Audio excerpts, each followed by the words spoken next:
का जो हमारा टॉपिक है वो है trajectory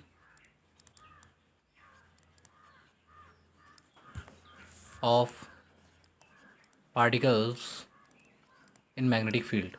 okay, in magnetic field कोई भी चार्ज्ड पार्टिकल, ठीक है, यहाँ पे हम चार्ज्ड पार्टिकल की ही बात करेंगे।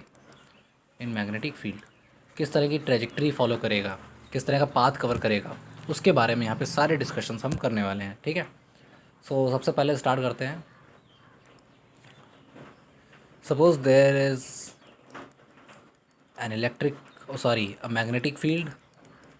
ठीक है, ये क्रॉस इसलिए बना रहा हूँ क्योंकि फील्ड इनवर्ड है, यानी आप जो ये स्क्रीन देख रहे हैं, स्क्रीन के अंदर की तरफ ये इलेक्ट्रिक फील्ड डायरेक्टेड है।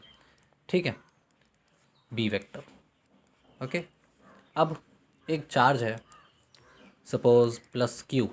ओके, प्लस क्यू बी यानी charge, it is entering this magnetic field with velocity v. Okay, v velocity से एंटर कर रही है। तो इसमें एक चीज़ देखिए, बी वेक्टर अंदर की तरफ है और वी वेक्टर यानी वेलोसिटी वेक्टर इस तरफ है, यानी ये दोनों परपेंडिकुलर हो गए। तो हमें यहाँ से क्या पता चला, V vector is perpendicular to B vector. ठीक है, इस डायग्राम से हमें ये पता चल रहा है। और हम जानते हैं मैग्नेटिक लोरेंट्ज़ फोर्स क्या होती है, Q V cross B vector, that is Q V B sine theta. अगर हम इसका मैग्नीट्यूड ही लेना चाहें तो इसको हम क्या लिख सकते हैं, Q V B sine theta, obviously लिख सकते हैं इसको। इट मीन्स साइन थीटा तो 90 डिग्री हो गया है ना, तो बचा क्या, क्यू वी बी। तो फोर्स हमें निकल गया। ठीक है, ये भी जानते हैं कि फोर्स जो है वो परपेंडिकुलर रहता है वेलोसिटी के भी और मैग्नेटिक फील्ड के भी। इससे हमें ये पता चला कि जो ट्रेजेक्ट्री होगी, ठीक है ना, वो एक सर्कुलर मोशन में पाथ ये कवर करेगा चार्ज। ठीक है, क्यों ऐसा मैंने कैसे कह दिया, देखिए, एक तो इसका अगर हम सेंटर यहाँ पे मान लें तो ये जो फोर्स है क्यू वी बी, ये सेंट्रिपेटल फोर्स प्रोवाइड कराएगा। ठीक है ना। यहाँ पे अगर हम इक्वेशन लिखना चाहें इसके मोशन की, सर्कुलर मोशन की, तो वो होगी Q V B equals to M V square upon R. लिख सकते हैं हम ये ऑब्वियसली। ठीक है, अगर रेडियस आर ले ली हमने इस ट्रेजेक्ट्री में, ठीक है, सर्कुलर पाथ की, वी तो कैंसिल हो जाएगा, तो बचा क्या, Q B equals to M we upon R. ठीक है, यहाँ से रेडियस निकल आएगी, radius of the circular path निकल आएगी M we upon Q B. Okay, this is the radius. ठीक है, और ये एम वी एक्चुअली में क्या है, मोमेंटम है।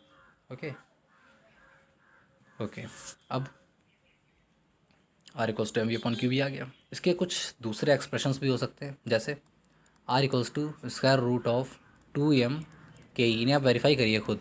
ठीक है, क्यू बी। और क्या इसका एक्सप्रेशन हो सकता है, अगर ये पार्टिकल जो है किसी एक्सेलरेटिंग पोटेंशियल में पाथ कवर कर रहा है, ठीक है, तो हम यहाँ पे लिख सकते हैं 2m Q V divide by V क्या है, पोटेंशियल, और नीचे Q B.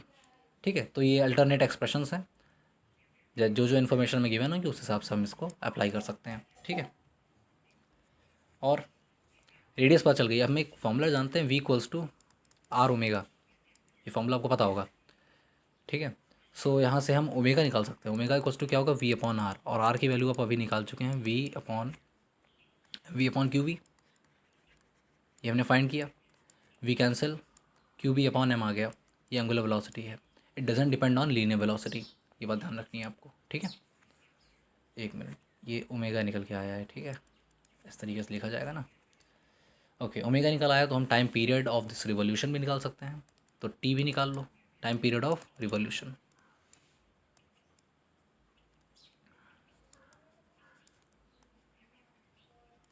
Time period of revolution निकाल लो, 2 pi by omega, that is 2 pi m upon Q B. This is your answer. However it's not answer, but हमने ये expressions तो derive कर लिए। ठीक, कितना सिंपल है, यानी सारी बात स्टार्ट कहाँ से हुई थी, उसको मैं रेड पेन से मार्क करना चाहूँगा। यहाँ से सारी बात स्टार्ट हुई है ना, यहाँ से सारी बातें स्टार्ट हुई हैं, इसलिए इसको ध्यान रखना बहुत इंपॉर्टेंट है, जिससे कि आगे की पूरी कहानी आप समझ सकें। ठीक है ना, तो ये तो हो गई ट्रेजेक्ट्री इस तरीके की। ओके, नाउ एक और ट्रेजेक्ट्री यहाँ पे हो सकती है। ये तो 90 डिग्री पे था, ठीक है। सपोज़ मैग्नेटिक फील्ड कुछ इस तरीके से है, ठीक है ना, और ये हमारी एक्स वाई जेड एक्सेस मैंने आप ले ली। रफली मैं अभी बता रहा हूँ आपको, इसके बारे में हम चर्चा करेंगे नेक्स्ट लेक्चर में डिटेल में, ठीक है। Z, now particle enters at velocity theta, sorry या velocity with velocity v at an angle theta, ठीक है ना। तो इसका पाथ कैसा होगा? ऑब्वियसली पाथ इसका कुछ इस तरीके से होना चाहिए, ऐसे होगा कुछ, ठीक है। ओके, और इस पाथ को क्या बोलते हैं? इस पाथ को बोलते क्या हैं? हेलिकल पाथ, हेलिकल पाथ, ठीक है। एक्यूट एंगल पे है ये, ठीक है ना, हेलिकल पाथ होगा ये। सो इसके बारे में हम नेक्स्ट लेक्चर में डिस्कस करेंगे। अभी हमने सब यूनिफॉर्म सर्कुलर मोशन जब इसमें होता है तो ये हमने डिस्कस किया, ठीक है। अच्छा, एक और बात इसमें, चूँकि पार्टिकल बाहर से एंट्री ले रहा था अंदर इलेक्ट्रिक फील्ड में, तो इसकी ट्रेजेक्टरी कंप्लीट सर्कुलर नहीं होगी, ठीक है। पूरा सर्कल ये यहाँ पे रिवॉल्व नहीं करेगा, ठीक है। हाफ हो सकता है, जितना भी हो, ठीक है ना, वो तो डिपेंड करेगा, बट कंप्लीट सर्कल यहाँ पे पॉसिबल नहीं हो पाएगा, ठीक है। पर अगर अंदर ही है तो फिर ये कंप्लीट सर्कल ऑब्वियस सी बात है पाथ अपना कवर कर लेगा, ठीक है। ओके, अदर कंक्लूजन्स आप भी निकाल सकते हैं इससे, ठीक है ना।